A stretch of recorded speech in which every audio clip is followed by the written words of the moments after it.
Satkhira town Sreepur Saratchandra উচ্চ বিদ্যালয়ের সহকারী প্রধান শিক্ষক সঞ্জীব কুমার ব্যানার্জি ও আয়া জান্নাতুল ফেরদৌসের অনৈতিক কর্মকাণ্ডের সুষ্ঠু তদন্ত ও দৃষ্টান্তিমূলক শাস্তির দাবিতে মানববন্ধন হয়েছে।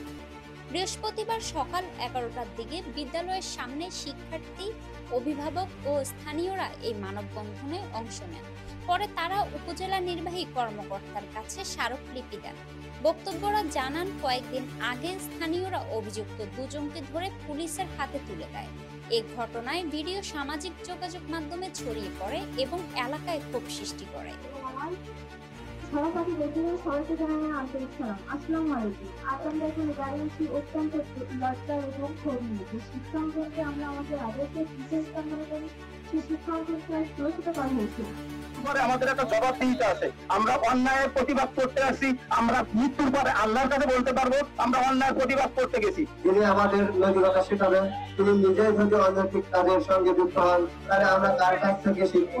এই কাজ কেবল তাদের অপরাধ নয়, এটি আমাদের প্রতিষ্ঠানের পবিত্রতা নষ্ট করেছে।